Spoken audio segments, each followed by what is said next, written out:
Assalamu alaikum wa rahmatullahi wa barakatuhu.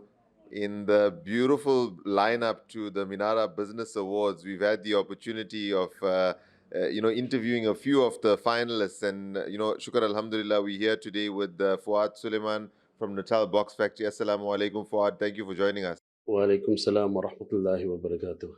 Now, it's been an utterly amazing journey earlier today as you took us through, your factory, and you shared with us the deep history of this business. And I was amazed. I mean, I look at pictures here of when the business was started in 1944.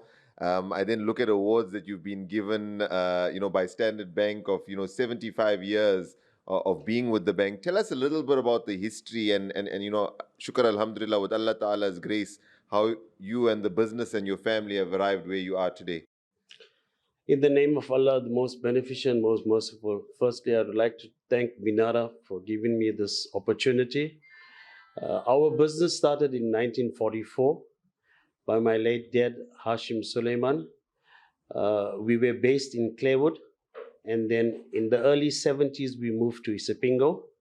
We then started manufacturing wooden pallets and boxes in Isipingo.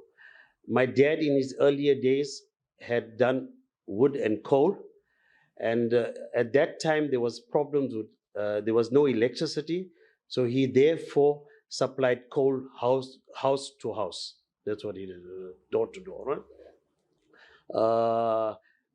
I got into the pallet industry in the late 80s. My first customer was Spa Natal, where we managed to do 150 pallets. And alhamdulillah, over the years, we've now grown. We do on an average of about 2,500 pallets per day. Sure.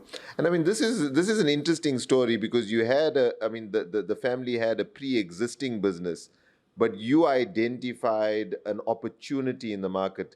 I mean, talk to us and our viewers about identifying an opportunity. You saw that there was an opportunity for pallets. You prototyped it, as I understand it, and then you took it to market, and alhamdulillah, the rest is kind of history. Correct. At that time in the late 80s, there were very few non-white organizations manufacturing wooden pallets over there. I had then done a marketing and sales course, and I tried to further that and take it abroad, take it to a next level. I was on the road for quite some time. I realized the market and the growth for pellet industry over there, and that's how we started manufacturing our pellets over there. I mean, one of the things that I've picked up in discussions with you is the strength of the business comes from your ability to service customers effectively and efficiently. And it would seem that as the customers have grown, shukar alhamdulillah, you have grown, and it's a symbiotic relationship between you and your customer at one level. Tell us a little bit about those relationships with the customers. I think loyalty is something which helps and builds businesses. I've had suppliers who have been very loyal to me. Thus, I've been able to provide a 24/7 service to my customers over there. If somebody is running a production line and they have an issue regarding where there's no pallets on a within a few hours we can make arrangements and do a delivery to that particular customer. Yeah, I think any business is built on great relationships. I mean, we confined it in the earlier discussion about customer relationships. But what I've seen here is your relationships, shukar alhamdulillah, with your employees, your relationships with your suppliers. I see that as being a huge strength of the business and a lesson that can be imparted.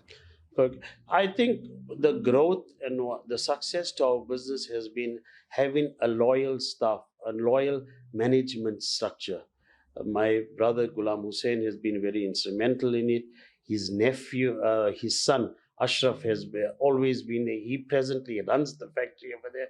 I've now brought in my two sons over there who's also assisting with that there. Mr. Kasim Timor is on the innovation part, which assists me over there. And that has given us the ability and the strength to be as unity. This is what is taking us over there to get to another level. Alhamdulillah, and I see that. I mean, as we walked through and we met, your members of the family. I mean, it's old and young, imparting knowledge to each other, and that knowledge transfer. I mean, to have a business started in 1944 and all the learnings and iterations that this business has been through over the years, but now bringing in that younger generation, but the older generation, imparting that knowledge and ensuring that they are in the best position to take this business to the next level, inshallah. Inshallah.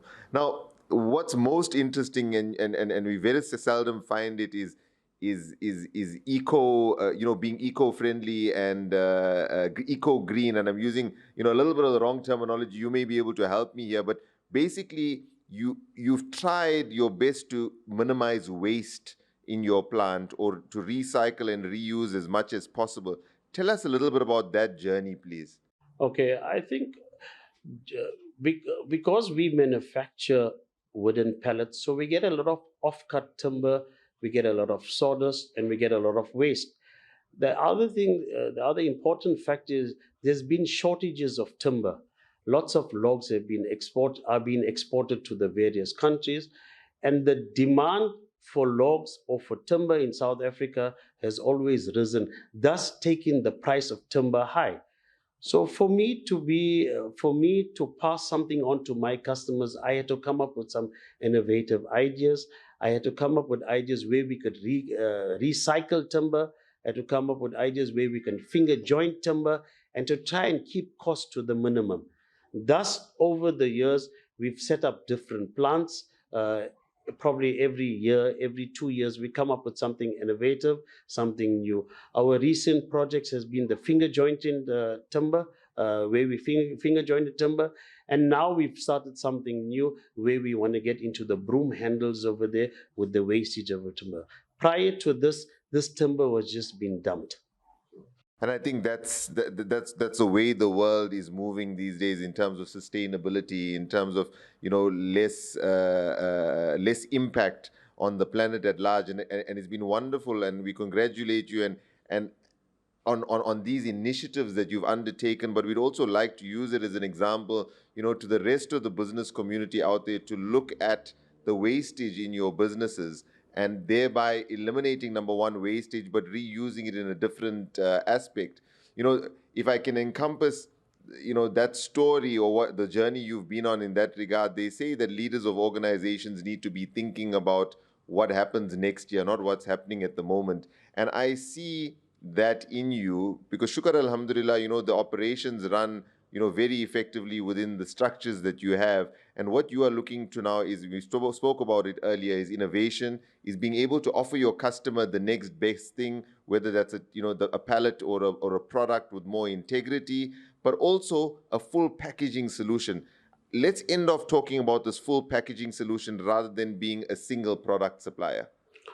Okay, so what I've done is, when we started with the pallets, we then realized for a customer, he requires a carton.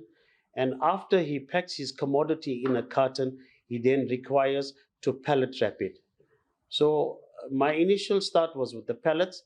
In 2007, I acquired a plant called Savante Industrial, which started manufacturing pallet wrap, and recently we gone into supplying used corrugated boxes. So now we're trying to give the customer one complete shop, a solution, as you mentioned, a complete packaging solution in regards to this year.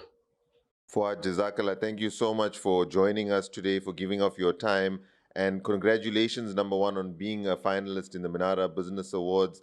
By telling your story, you inspire many others, and inshallah, we hope that inspiration and hope can pass over to other business people, to would-be entrepreneurs. Thank you for allowing us to profile you, and we wish you all the luck, inshallah, at the Minara Business Awards.